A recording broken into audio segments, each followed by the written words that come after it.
iimbitahan nyo rin po ba yung mga binabanggit Vloggers? ninyo na narco-vloggers? Tsaka kung medyo curious lang ako, bakit yung sila tinatawag na narco-vloggers? Yun nga, di ba? Narco-vloggers. Because ang aming teorya, itong mga ito, kumikita ito at sino ang nagbabayad? Isa sa inyong maligayang pagsalubong ng bagong taon. Ang taong 2024 ay sumubok sa ating katatagan at humulma sa atin bilang isang sambayanang naninindigan para sa katarungan at kaunlaran.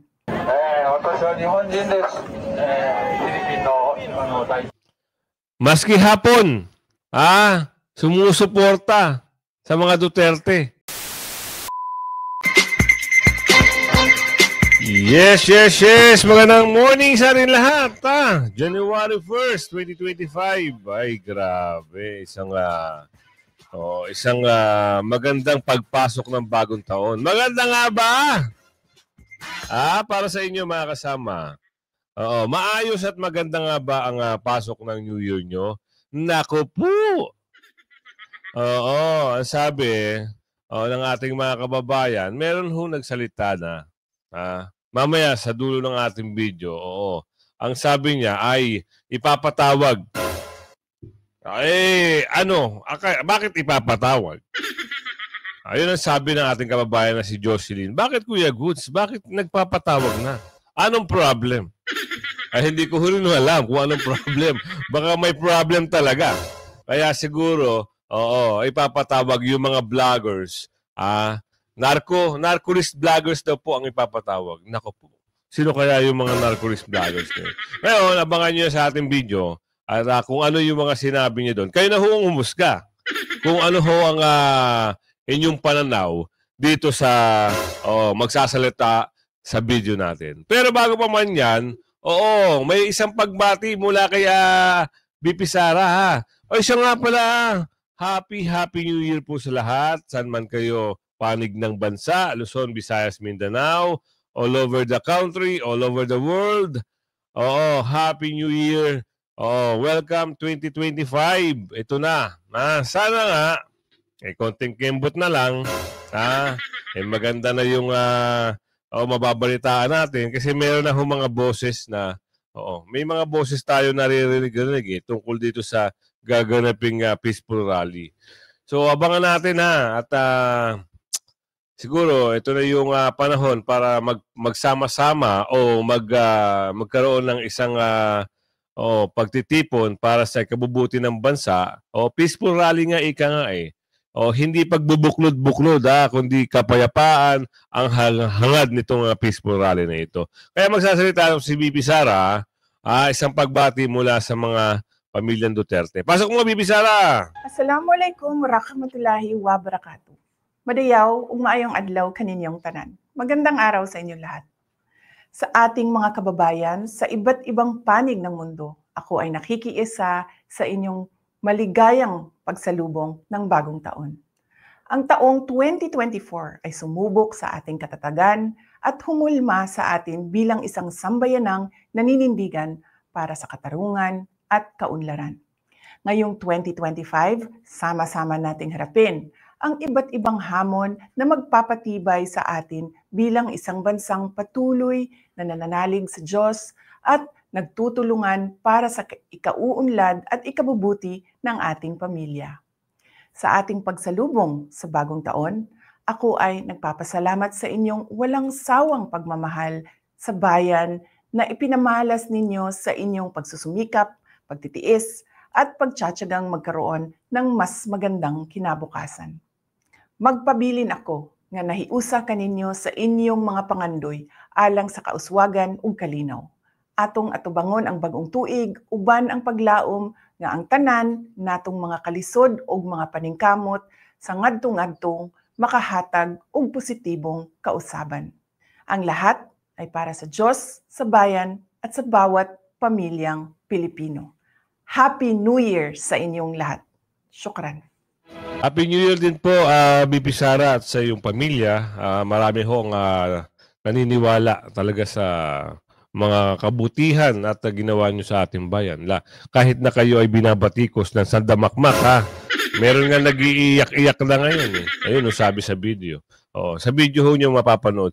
At ganun pa man, mula pagbati sa ating mga kasamahan, mga subscribers, buong puso po yung binibigay sa inyo ang isang maligayang bagong taon. At manigong bagong taon. Ayan. At dito tayo mapunta kay Chikadora. Meron siyang balita kasi dito, sabi matapos tawaging bayaran. Yun nga sabi, 'di ba sabi ko sa inyo, may ugong-ugong na bayaran. Bayaran daw, bayaran. Ngayon, magbabalita si Chikadora sa atin. Marami ho sa ating kababayan, lalong-lalo na sa Japan. Hindi man ho sila makasama doon sa rally kasi limitado lang po yung pwedeng sumama. Ayon po ayon sa rules ng Japan kapag kayo ay mag-rally, kayo po ay papayagan. Kung mali po ako, i-correct niyo. Kayo po ay papayagan lamang na mag-rally sa minimum na 150 katao. Yun lang po ata yung na-allowed. More than doon, parang wala na. So, hindi kayo papayagan. Pero ganoon naman, yung ating mga kababayan sa Japan, lalo-lalo na si Ma'am Mary Lufuku Hari. Happy New Year po, Ma'am Mary. Mary Lu Puka Hori. Yan. Shoutout po sa mga taga-Japan. Lagi po siya naglunod sa atin. Yan. Eto. Chikadora, pasok mo para maintindihan natin kababayan. Nagsisimula pa lamang ang tunay na laban.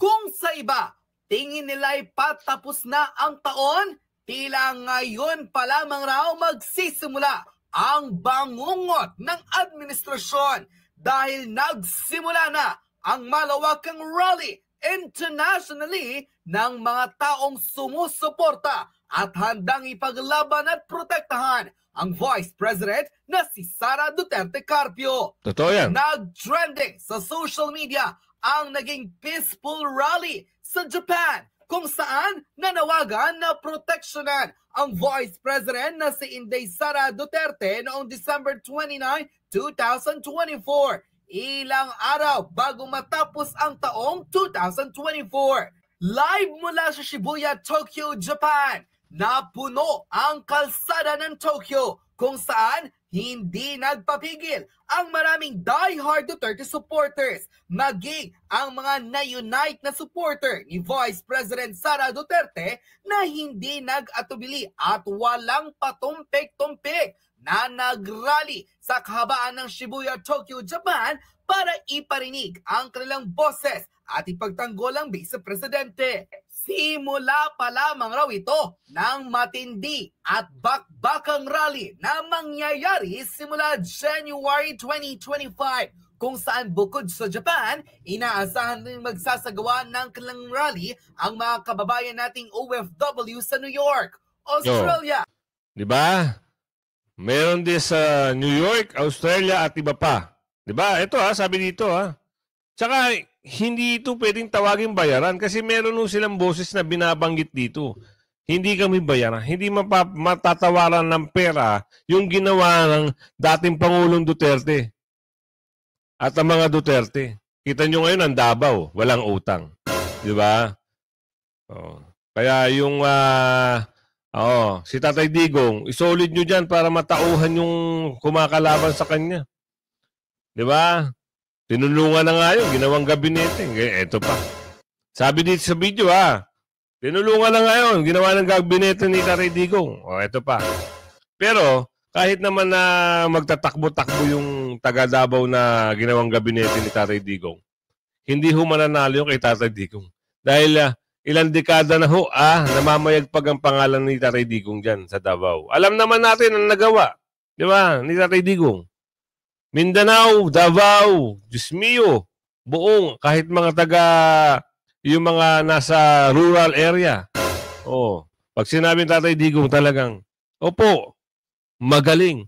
Kaya nga naboto natin yan sa Maynila yung mga taga Maynila dyan, sa Pilipinas, kaya naboto yan dyan, di ba? Dahil narinig ang pangalan Duterte, alam mo naman pag sinabing Duterte, alam na, surwin na yan. Dahil maayos, malinis, magandang pamamalakad, walang korupsyon, walang mga durobo, walang mga mapang-abuso mga kapulisan. Yan ang nagawa. Isipin mo kung ano pa yung mga nagawa ni Tatay Digong nung nangkulan siya. Di ba? Kulang kasi yung 6 na taon.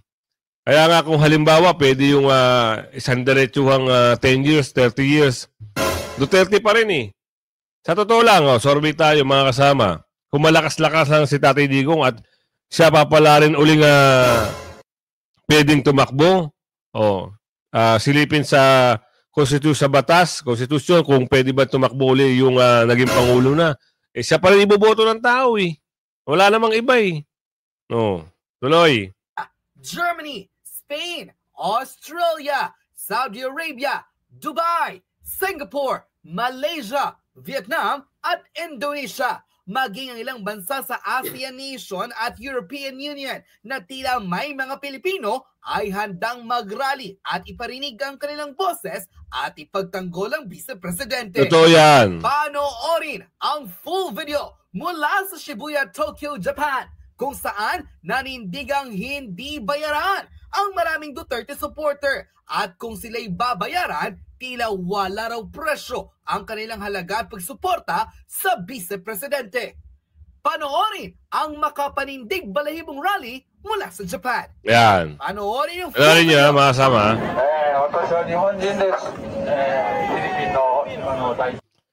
Maski hapon, sumusuporta sa mga Duterte kay BP Sara.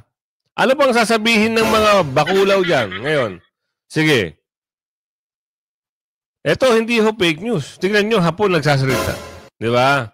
Kasi mayroon nagsasabi, fake news. Marami daw nagpapakalat ng fake news. Aba, wala hong fake news. Doon sa nagsasabi ng mga, yung mga freedom of speech nila. Yun, hindi nyo ho kayang bilhin yung freedom of speech. Ito nga hapon, no? Di ba? Yan, ipatawag nyo rin yan, sabi ni Maylin. Sino ba yung magpapatawag? Ay, hindi ko alam. Sino yung magpapatawag yun? Di ba? Tuloy. 日本から見てもちょっと、変だなと思います。できれば日本人としても、大統領変わってもらって、新た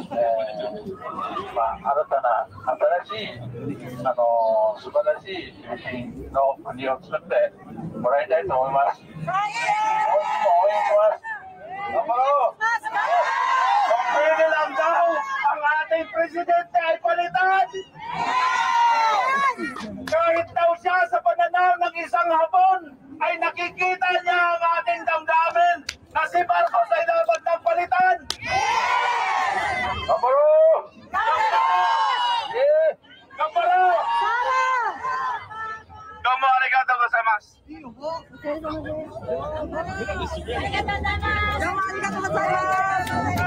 Magkano ang bayad sa iyo? Utang ina, bayad na ako. Simula nang umupo si PRRD na bayad na kami. Bayad na kami sa ganda, sa buti ng puso ni PRRD. Kaya hindi na namin kailangan ng bayad ngayon dahil bayad na kami, matagal na. Meron ba? Kung meron man, hindi ko tatanggapin. Kasi ginagawa ko itong tumatayo ako for Duterte dahil unang-una naniniwala ako sa kakayahan ng mga Duterte para mabago at maiahon uli ang ating bansa. Magkano ba? Zero po. Walang bayad dito. Talagang puso. Wala bayad. Sarili. Ay support Sara Duterte. Not true. Halos lahat po ay sumusuporta at naniniwala kay BP Sara Duterte. We do it for free. We are not paid. Hindi kami mga trolls. Of course, wala. No, may pera ako. Taray! Ay, wala! Bakit ba bayaran? Hindi.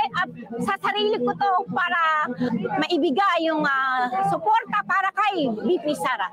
0 piso. Wala po. Wala. Kusang loob, bukal sa puso.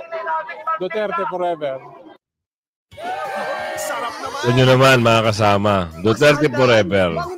Diba? May ads lang ho, ha? Hindi natin. Kaya ang sarap pakiramdam pag ang Pangulong Duterte at si BP Sara, kahit ibang lahi ay sumusuporta. Ang sarap sa pakiramdam, no? Tapos, ginagawan talaga ng itong mga bakulaw dyan, ginagawan talaga ng pilit ginagawa ng hindi maganda yung imahe. Diba? Pilit pinababagsak. Kahit nagbabayad-bayad na sila napakaraming pera na alam naman natin ay galing sa kaban ng bayan. Pero, ang tunay ay nangingibabaw pa rin ang pangalang mga Duterte. Diba? Kaya eto na. January 1, malapit na ho ang Mayo, PDP laban. At isama nyo na yung dalawang doktor. Si Doc Willie Ong at si Richard Mata. Doon sa hindi ho nakakilala kay Richard Mata, isa ho siyang doktor na merong puso. Si Doc Willie Ong, kampanya din natin, kailangan manalo, may boses din po yung tao na yan. At PDP laban, Senador Marcoleta, Senador Bongo, Senador Bato, Attorney Vic Rodriguez, Pastor Kibuloy, Ipe, yung dalawang attorney, hindi ko masyadong Oo, pakibanggit na lang po sorry At ano pa ba, yung party list, PDP line. Isolid yun na para lahat ng mga kabahuan na ginagawa ng mga bakulaw sa Kamara matapos na kanilang mga career. At doon sa mga senador na kumampi sa mga bakulaw, kilala nyo naman yan, at mawala na sila. Hindi na sila manalo, lalo na yung mga mangga, yung mga balingbing. Kita nyo naman, di ba? May balingbing dyan, may mangga dyan. Halo-halong prutas na ho. Di ba? Tanggalin nyo na yan. Tuloy natin to.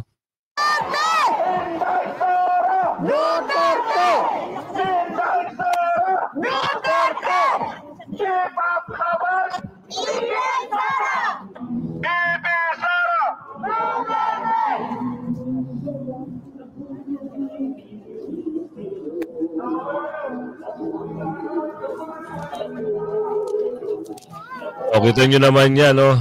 Konti pa yan, kasi hindi nga pinapayagan ng sumobra sa 150 katao. Pero, ano ba yung nabalita kahapon? Kayo na bahalang humusga kung ano yung pahayag niya dito. Baka magpatawag daw, di umano, ng tawag dito, ng mga vloggers na gumagawa raw po ng fake news. Aba, yun ang sabi rito kayo na bahala.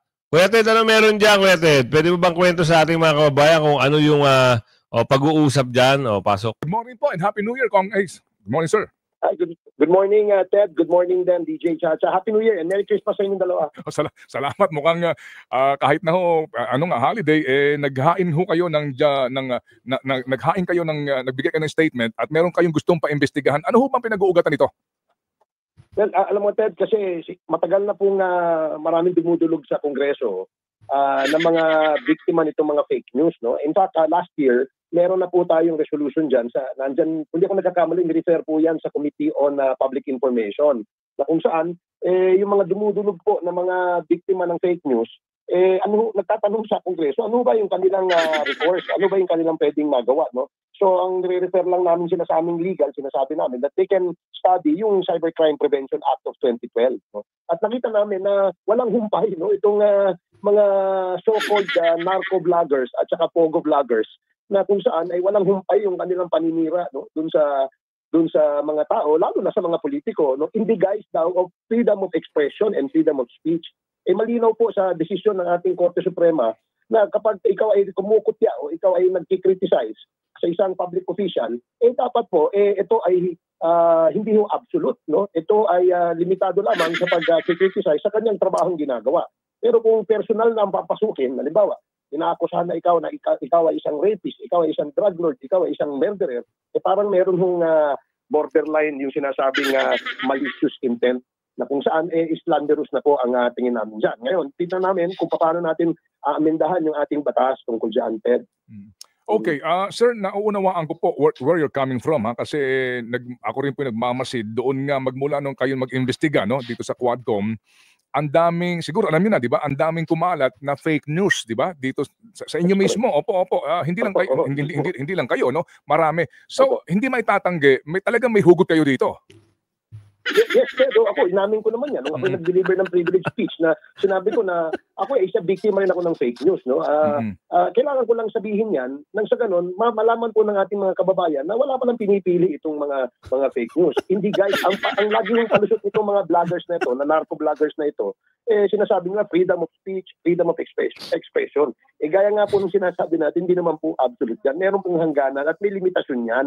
Hindi naman pwedeng manirang puri ka na wala kang basihan. Ipakalat mo sa buong social media, di ba? Ito kasing mga narco-vloggers, Ted, I'm sure you are familiar, na pag maraming engagement ito, maraming likes and shares ito, kumikita pa itong mga to. So kung maninirang puri sila, nagiging controversial yung kanilang mga post, kumikita pa itong mga ito. Kaya totoo ito, nanggigigil ito kapag ito ay nagpapahayag ng mga fake news. Opo. Sige. So, ano po ang balak ho ninyo dito? Kailan kaya ito? At anong mga komite ang posible pong humawak sa pagdinig? Well, doon po sa resolution na inihain namin bago po mag-break ang Kongreso sa Christmas break, nirefer po itong resolution na ito sa tatlong committee po Committee on Public Information, Committee on Information Technology, at saka Committee on Public Order. Ted, no, dito yata nirefer itong aming resolution na ito. So, ang layunin nito ay hindi para pigilan yung mga pagpapahayag ng malayang pagpapahayag ng kahit sino. Wala hong problema dyan. Kung mag-criticize din lang po sila, para lang po dumami yung kanilang likes and shares and engagement para kumita sila, medyo may something is wrong, di ba, sa aking palagay. So, dapat masilip ng mabuti, magkaroon ng regulatory framework itong paggamit ng social media. At mo, Ted, kagaya niya, no, na sinasabi natin, kung gagamit din lang kayo ng social media at para magpahayag kayo ng inyong saloobin o opinion sa mga issue, di ba, iwasan niyo yung paninirang puri. Ang gawin nyo, magpahayag kayo ng condemnation doon sa pag-agresyon ng China doon sa West Philippine Sea. Hindi yung inaaway mo yung kapwa Pilipino mo, awayin mo yung kalaban.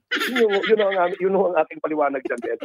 Well, ano naman yan, kumbaga kanya-kanya pong paggalang sa pananaw, sa anuman pong mga usapin. But basically nga, ang inyo pong gustong tukuyin talaga dito ay yung pong paggamit po sa social media para doon po sa pagpapakalat ng maling informasyon at paninira po.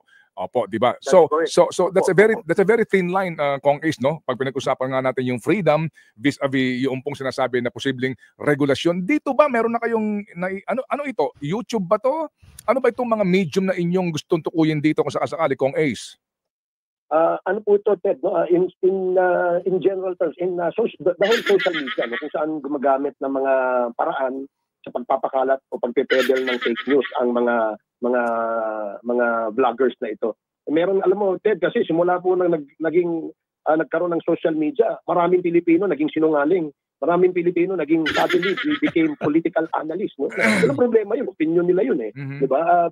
Yung iba nagiging journalist na. Kaya nga ang aming dito, imbitahin din namin yung mga respetadong mga journalist na ano ang kanilang pananaw tungkol dito sa pagkalat ng mga fake journalist. No? Meron naman dyan yung mga laos na ng mga journalist, siguro naghahanap buhay, kaya siguro gusto ng social media, pumapasok sa social media.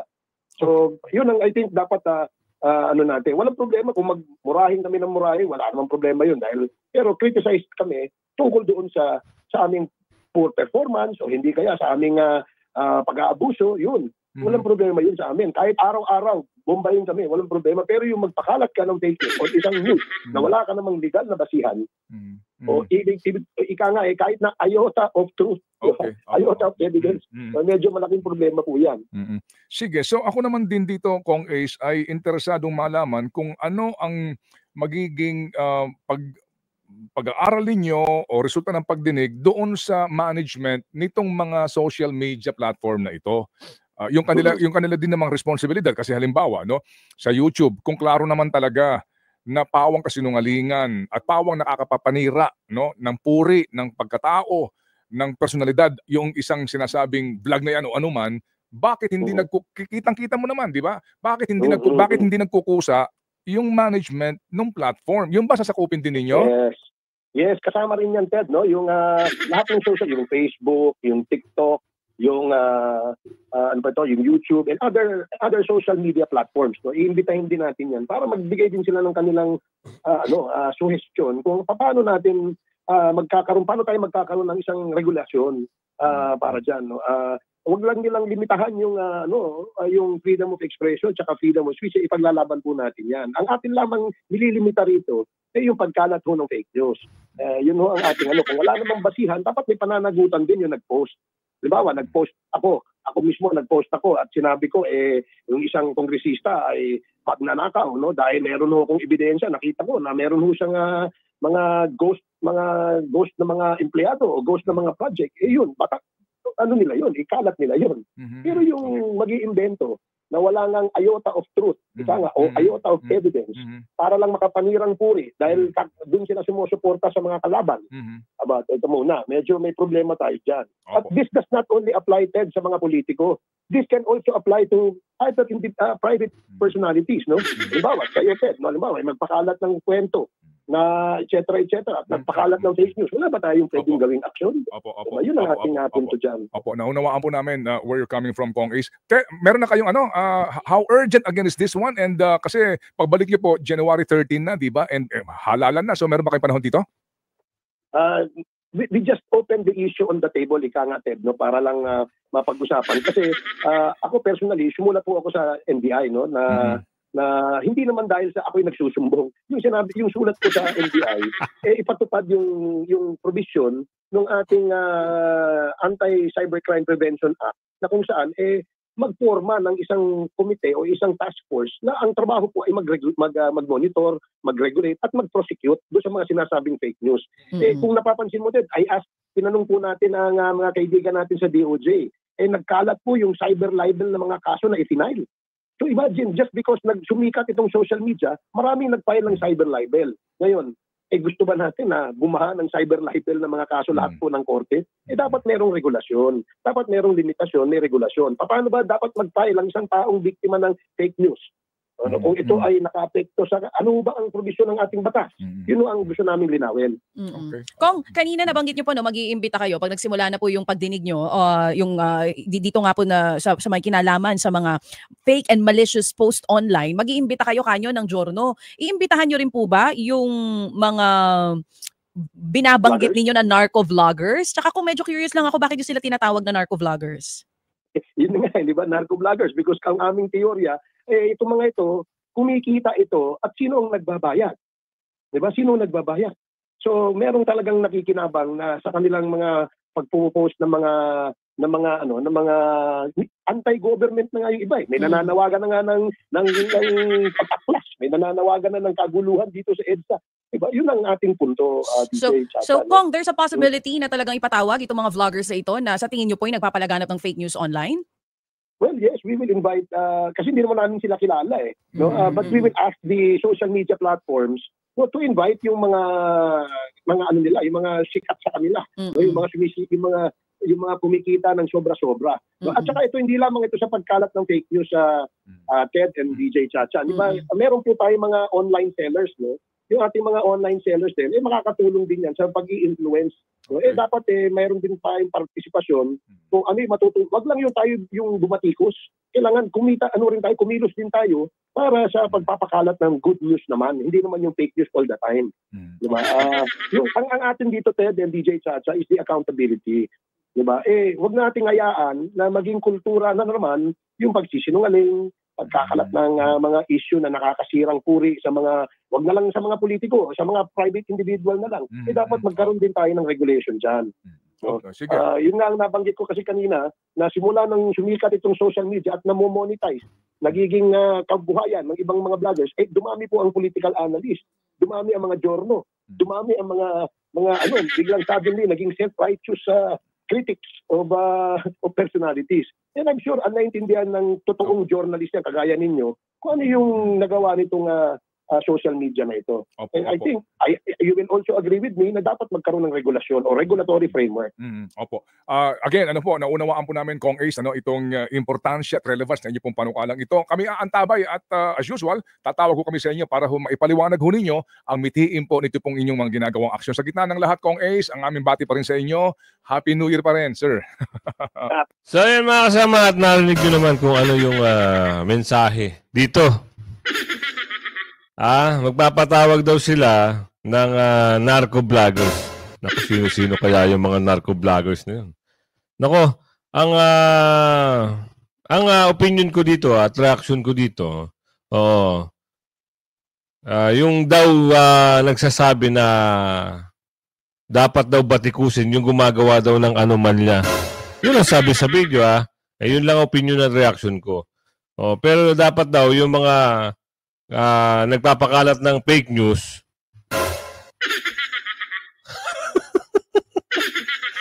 ay, nako, Diyos mo yung marimar, kaya lagi ko sinasabi sa inyo, lagi kayong antabay sa ating daily vlog. Kung hindi ka pa nakapag-subscribe, mag-subscribe ka na. Huwag kang pahuli sa mga issue, balita at reaksyon ng bayan. Hi! 2025, sana naging mabuti ka na sa buong Pilipino. At yung mga dorobo at yung mga sumisira sa pangalan ng mga Duterte, sana ho hindi na ho manalo. Yun lang ang wish ng ating mga kababayan, lalo na si Jovert dito. Kuya Goods, tama yun. Yun yung comment ko, Kuya Goods. Tama yung sinabi mo. Hanggang sa muli, mamayang hapon po, meron po tayong upload. Bye-bye, bye-bye. A Happy New Year!